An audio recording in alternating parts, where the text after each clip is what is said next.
नमस्कार। Sanskrit online classes में आप सभी का स्वागत है। पिछली कक्षा में हमने छंद के टॉपिक में से शिखरणी और शार्दूल विक्रीडितम इन दो छंदों के ऊपर चर्चा की थी। आज हम आगे के जो हमारे छंद हैं उनके ऊपर हम चर्चा करेंगे। तो आइए शुरू करते हैं। आज का जो हमारा छंद है वो है सृगधरा।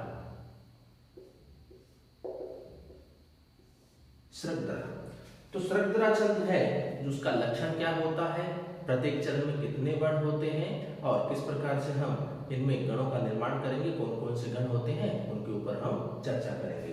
तो सबसे पहले हम बात करते हैं सृगधरा जो छंद है उसके लक्षण की।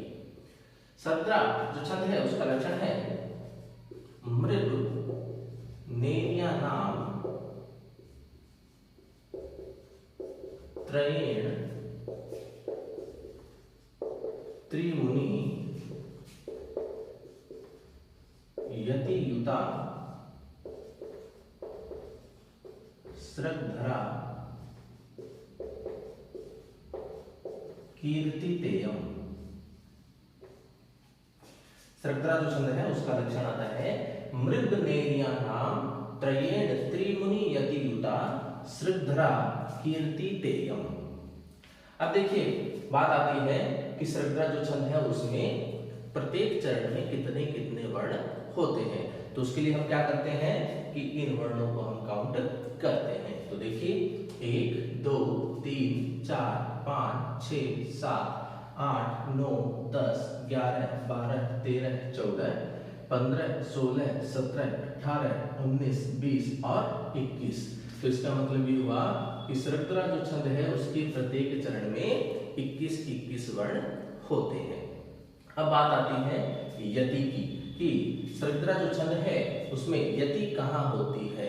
तो यति जो होगी वो देखिए यहाँ लिख रखा है कि त्रयेण त्रिमुनि।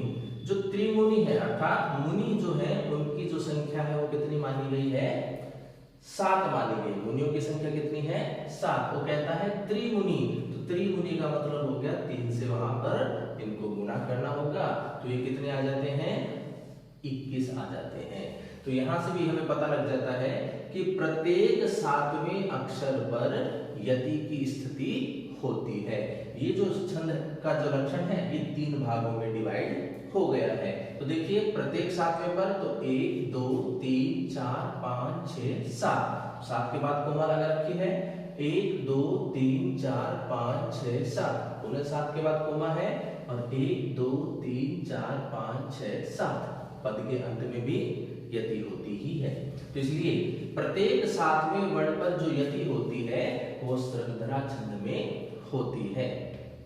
और त्रयेण त्रिमुनि यतियुता ये लक्षण किसका है, तो ये भी किसका आ जाता है, सृगधरा छंद का आता है।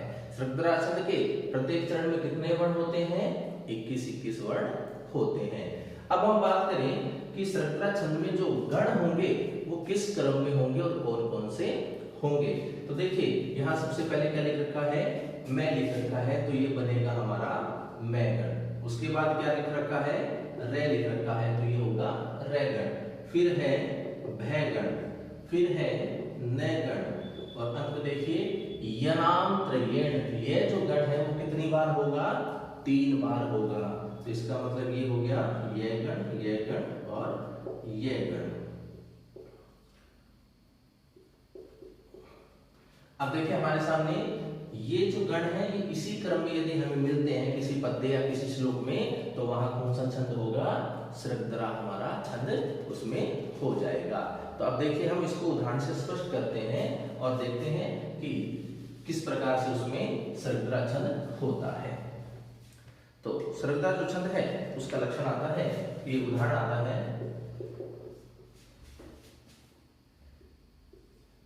या सृष्टि सृष्टुराध्या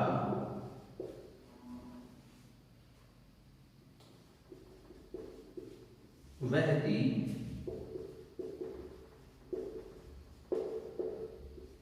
विधिहुतम या हवीर या च होत्री।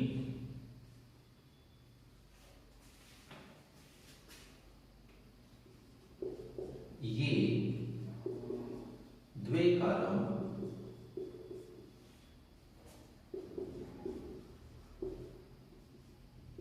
विद्यतः श्रुति विषय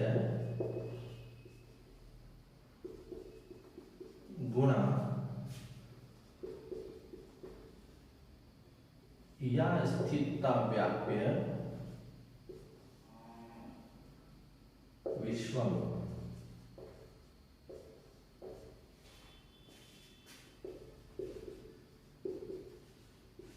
या माहु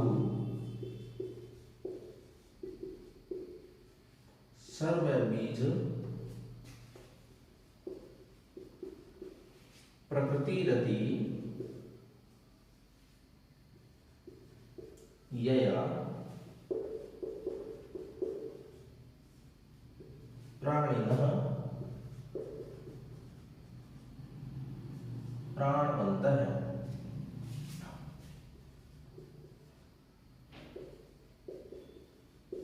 प्रत्यक्षाभिः प्रशस्त नुभिर्वतु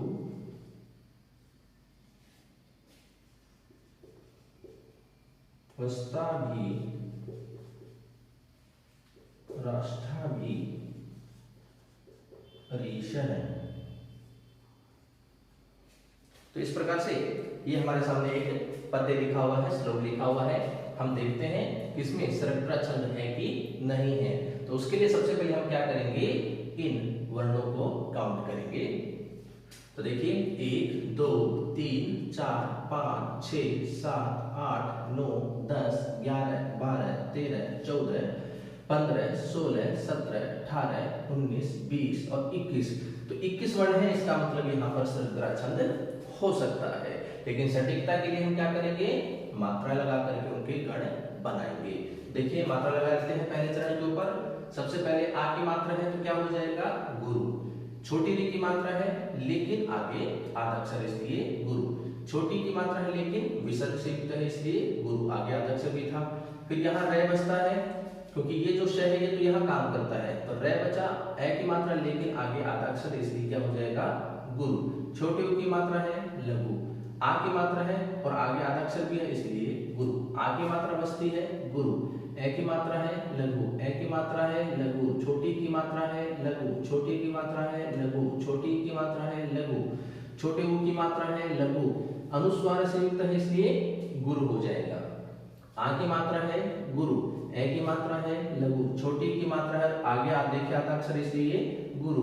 आ की मात्रा है गुरु। ए की मात्रा है लघु। ओ की मात्रा है गुरु।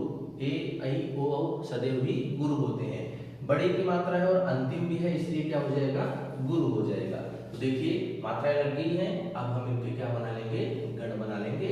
तो हम 3-3 किस तरह से गुरु बना लेते हैं। अब देखिए ये कहता है कि हमें सबसे पहले क्या मिलना चाहिए, मैं गण मिलना चाहिए। तो देखिए जहां तीनों ही गुरु होते हैं वो कौन सा होता है, मैं गण होता है। फिर देखिए जहां मध्य का लघु होता है तो वो होता है रे गण होता है। फिर देखिए पहला जो गुरु होता है वो कौन सा होता है, भय गण होता है। तीनों ही लघु होते हैं वो कौन से होते हैं, नय गण होता है। और देखिए जहां पहला लघु होता है तो वो कौन सा होगा, ये गण होता है। तो देखिए लगातार एक जैसी स्थिति है, ISS ISS ISS, इसका मतलब ये कौन सा हो गया, ये गण हो गया। तो हमें जो गण है इस क्रम में मिलने चाहिए, उसी क्रम में हमें यहाँ पर मिल रहे हैं। इसलिए यहाँ जो हमारे सामने जो पद्य लिखा हुआ है उसमें सरगरा छंद है। देखिए सरगरा छंद के बारे में हमने जाना कि सरगरा जो छंद होता है उसका जो लक्षण होता है वो होता है मृद्नैर्याणाम त्रयेण त्रिमुनि यति युता सरगरा कीर्ति तेयम। उसके बाद बात आती है कि सरगरा जो छंद होता है उसके प्रत्येक चरण में कितने वर्ण होते हैं। तो सरगरा जो छंद है उसके प्रत्येक चरण में 21-21 वर्ण होते हैं। यति की बात आई तो प्रत्येक 7वें अक्षर पर यहाँ पर यति होती है। और गणों की संख्या, गणों की बात करें तो मैं गण, रे गण, भय गण, नय गण, ये गण और अंत में भी ये गण, ये स्थिति यहाँ पर गणों की होती है। तो ये था हमारा सृगधरा छंद। अब हम बात करते हैं अगले छंद की। तो अगला जो हमारा छंद है वो होगा पुष्पिताग्रा छंद।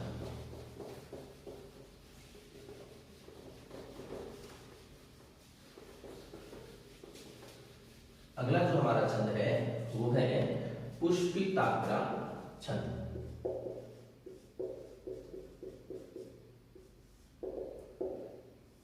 पुष्पिताग्रा छंद। तो इसके लक्षण की जब हम बात करें सबसे पहले तो देखिए लक्षण आता है पुष्पिताग्रा का एयुजी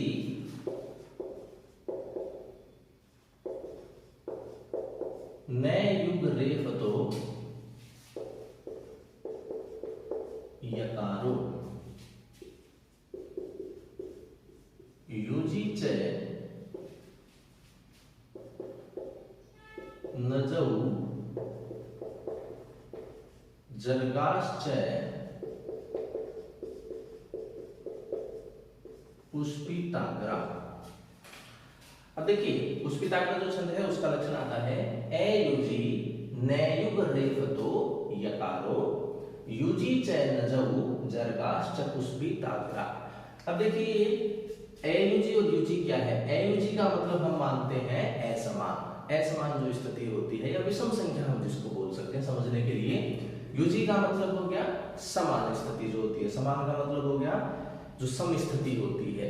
तो देखिए एयुजी का मतलब तो हो जाएगा हमारा जो पहला चरण होता है और तीसरा चरण जो होता है, और युजी का मतलब हो जाएगा दूसरा जो चरण है और चौथा जो चरण है। तो उनकी स्थिति बताया है। तो ये पुष्पिताग्रा जो छंद होता है उसमें पहला चरण तीसरा चरण एक जैसा होता है और दूसरा चरण चौथा चरण एक जैसा होता है। तो उनके लिए बताया है। देखिए एयुजी, एयुजी का मतलब हो गया पहला चरण और तीसरा चरण। उसमें सबसे पहले हम बात करें कि वर्णों की संख्या कितनी होती है। तो देखिए हम इनको इस वर्ण को काउंट, इस चरण को काउंट करेंगे वर्णों की तो हमें पहले चरण और तीसरे चरण के बारे में पता लगेगा। इस चरण में वर्णों को काउंट करेंगे तो हमें दूसरा चरण और चौथे चरण के बारे में पता लगेगा। तो देखिए सबसे पहले इसको काउंट करें 1 2 3 4 5 6 7 8 9 10 11 12। इसका मतलब ये हुआ कि पुष्पिताग्रा जो छंद जहां होगा उसके पहले और तीसरे चरण में 12 वर्ण होंगे। फिर बात करें इसकी 1 2 3 4 5 6 7 8 9 10 11 12 13। इसका मतलब ये हुआ कि जहां पुष्पिताग्रा छंद होगा उसके दूसरे और चौथे चरण में 13 वर्ण होंगे। अब हम बात करें कि यहाँ पहले चरण और तीसरे चरण में गण कौन कौन से बनेंगे। तो देखिए यहाँ पर लिख रखा है, सबसे पहले लिख रखा है नय गण। सबसे पहले क्या है? नय युग, नय युग लिख रखा है। युग का मतलब युगल, युगल का मतलब जोड़ा हो गया। तो यहाँ हमें क्या मिलेगा? नय गण और नय गण लगाकर ये दो स्थिति मिलेगी। उसके बाद क्या लिख रखा है? रेफतो, रेफतो का मतलब हो गया रे गण। तो ये बन जाता है हमारा रे गण। और अंत में क्या लिख रखा है? यकारो, यकारो का मतलब ये गण हो जाता है। तो पहला चरण और तीसरा चरण जो होगा हमारा पुष्पिताग्रा में, वहां जो गणों का क्रम होगा वो होगा नय गण, रे गण और ये गण। फिर बात करें युजी अर्थात दूसरे और चौथे चरण में, तो दूसरे और चौथे चरण में जो गण होंगे वो किस प्रकार से होंगे। तो देखिए सबसे पहले यहाँ पे क्या लिख रखा है? नय गण, तो ये हो जाएगा नय गण। फिर लिख रखा है जय, तो ये हो जाएगा जय गण। फिर पुनः क्या लिख रखा है? जय गण, तो ये हो जाएगा जय गण। फिर लिख रखा है रे गण और अंत में क्या है? गय। गय का मतलब क्या हो गया? एक गुरु वर्ण हमें मिलेगा। तो दूसरा और चौथा चरण यदि पुष्पिताग्रा में होता है और उनमें जो गणों की स्थिति होगी वह होगी नय गण, जय गण, रे गण और अंत में एक गुरु वर्ण होगा। तो ये स्थिति आती है हमारी पुष्पिताग्रा छंद की। तो इसको हम उदाहरण से स्पष्ट करते हैं। देखिए पुष्पिताग्रा जो छंद है उसका उदाहरण आता है इति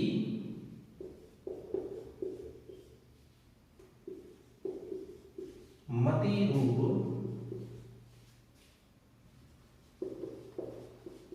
कल्पिता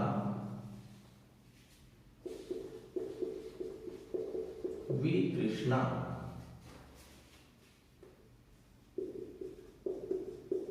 भगवती सात्वत पुंगवे विगुण्डमी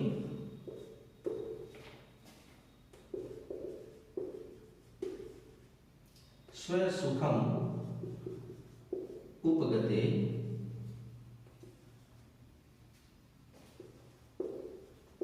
ककचित्वी हर्तुम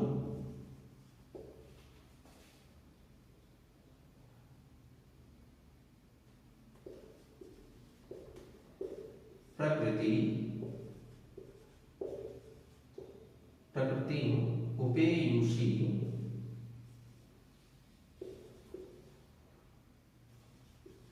यद भाव प्रभाव है।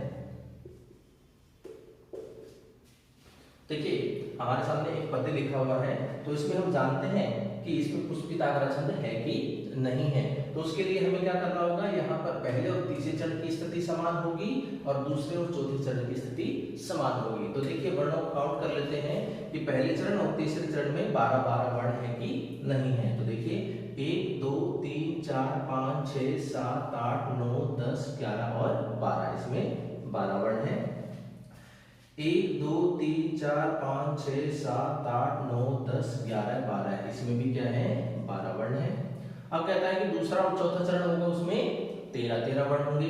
तो देखिए काउंट करते हैं 1 2 3 4 5 6 7 8 9 10 11 12 और अंत में 13, तो इसमें 13 वर्ण है।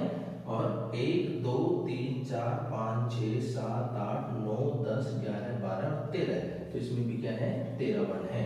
तो यहाँ पर पुष्पिताग्र छंद हो सकता है, लेकिन सटीकता के लिए हम क्या करेंगे, गण बनाएंगे और पता करेंगे।